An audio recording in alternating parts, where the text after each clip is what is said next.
Friends, welcome back to our YouTube channel infinity culture. ఈ రోజు మనం ఏంటంటే జీవాల యొక్క మేపే పద్ధతుల గురించి తెలుసుకుందాం. జనరల్గా జీవాలను నాలుగు రకాల పద్ధతుల్లో మేపవచ్చు. ఒకటి ఏంటంటే కట్టివేసి మేపడం, రెండోది ఏంటంటే విస్తృత పద్ధతి, మూడో పద్ధతి ఏంటంటే పాక్షిక సాంద్రత పద్ధతి, నాలుగోది వచ్చేసి సాంద్రత పద్ధతి. ఫస్ట్ వన్ వచ్చేసి కట్టివేసే మేపే పద్ధతి. ఇది ఏంటంటే రైతుకు 2-3 ఎనిమల్స్ ఉన్న జీవాలను తను వ్యవసాయ పనులకు బావి దగ్గరికి వెళ్ళినప్పుడు ఈ 2-3 జీవాలను తన వెంట తీసుకెళ్తూ తన ఓపెన్ ప్లేస్లో ఉన్న రైతు తన పనులు తను చేసుకుంటూ ఈ కర్రను నాటి దానికి 3 నుండి 15 మీటర్ల తాడును కట్టి వదిలేస్తారు. నెక్స్ట్ ఇందులో అది వీళ్ళ పనులు అయిపోయేసరికి అది కూడా మేత అనేది మేస్తూ ఉంటుంది. ఇందులో డిసడ్వాంటేజ్ ఏముంటాయంటే గడ్డి మాత్రం తడిగా ఉండకుండా చూసుకోవాలి, ఎండకు మాత్రం మేపకూడదు. నెక్స్ట్ వచ్చేసి విస్తృత పద్ధతి. ఈ విస్తృత పద్ధతిలో ఏంటంటే కంప్లీట్గా జీవాలు ఎనిమల్స్ కంప్లీట్గా బయటనే గ్రేజింగ్కి వెళ్తాయి. అంటే బంజర భూములలో కానీ పచ్చిక బయల్లో కానీ వీటిని తీసుకెళ్ళి మేపుతూ ఉంటారు. ఇందులో వచ్చేసి జనరల్గా అడ్వాంటేజ్ ఏముంటాయంటే మేత ఖర్చు అనేది ఉండదు. నెక్స్ట్ గాలి, వెలుతురు, సూర్యరశ్మి సఫిషియెంట్గా లభిస్తుంది. నెక్స్ట్ డిసడ్వాంటేజ్ ఏముంటాయంటే సమతుల్య ఆహారం అనేది ఎనిమల్కు లభించదు. సెకండ్ వన్ వచ్చేసి ఏంటంటే జీవాలకు మనము ఉంది. ఈ విస్తృత పద్ధతిలో అంటువ్యాధులు సోకే అవకాశం ఎక్కువగా ఉంటుంది. రిప్రొడక్షన్ అనేది కూడా పర్సెంటేజ్ తక్కువగా ఉంటుంది. ఎనిమల్ గ్రోతింగ్ అనేది కూడా తక్కువగానే ఉంటుంది. దీనికి మనము ఏంటంటే అన్ని ఋతువులలో కూడా ఈ గ్రీన్ గ్రాస్ అనేది దొరకకుండా ఉండవచ్చు.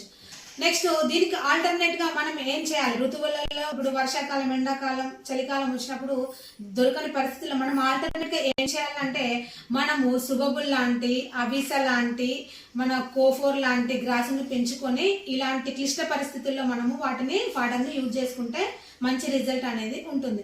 నెక్స్ట్ పాక్షిక సాంద్రత పద్ధతి అంటే ఏంటంటే ఒక కొద్ది టైం, ఒక డేలో ఒక హాఫ్ టైం, కొన్ని అవర్స్ మనము గ్రేజింగ్ టైం అనేది బయట ఎనిమల్స్ తీసుకెళ్లి మేపుతాము.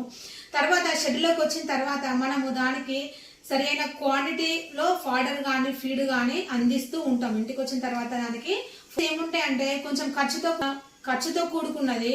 నెక్స్ట్ వన్ వచ్చేసి ఏంటంటే ఎనిమల్ గ్రోతింగ్ అనేది ఎనిమల్ యొక్క పెరుగుదల ఉంటుంది. ఎనిమల్ యొక్క రిప్రొడక్షన్ కూడా చాలా బాగుంటుంది. డిసడ్వాంటేజ్ ఏమిటంటే సాంద్రత పద్ధతి.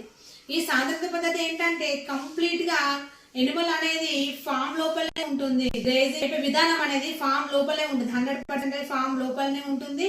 తను గడ్డి సాంద్రత పద్ధతిలో ఏంటంటే కంప్లీట్ గా గ్రేజింగ్ టైం అనేది ఫామ్ లోనే ఉంటుంది. నెక్స్ట్ దీనికి ఏంటంటే ఫాడర్ను కొనుక్కొచ్చుకొని కానీ అదే ఫాడర్ను మనకు భూమి ఉన్నట్టయితే మనం పెంచుకొని కానీ కట్ చేసుకొని ఇస్తాం. సమ మోతాదులో దాన గడ్డి కానీ ఇస్తూ ఉంటాం. ఇందులో డిసడ్వాంటేజ్ ఏంటంటే చాలా ఖర్చుతో కూడుకున్న విషయము అయినా కానీ మంచి రిజల్ట్, మంచి దిగుబడి అనేది ఉంటుంది. నెక్స్ట్ అడ్వాంటేజ్ ఏముంటాయంటే ప్రతి ఎనిమల్ యొక్క రికార్డింగ్ మనము చేసుకోవచ్చు. ఎనిమల్ యొక్క పెరుగుదల అనేది చాలా అధికంగా ఉంటుంది. ఎనిమల్ యొక్క రిప్రొడక్షన్ సిస్టమ్ అనేది చాలా ఉంటుంది. ఇందులో ఏంటంటే ఎనిమల్స్ యొక్క మనము డైలీ ఇష్యూస్ అంటే దాని హెల్త్ కేర్ను సరిగ్గా చూసుకోవచ్చు, మెయింటైన్ చేయవచ్చు. నెక్స్ట్ వన్ ఏంటంటే ఇందులో సక్సెస్ రేట్ అనేది చాలా ఎక్కువగా ఉంటుంది. ఇలా మనము ఈ 4 రకాల మేప పద్ధతులను మనకు అవైలబిలిటీ ఏది ఉంటే దాన్ని చూస్ చేసుకోవడం అనేది మంచిది. షేర్ చేయండి, సబ్స్క్రైబ్ చేయండి. Thank you.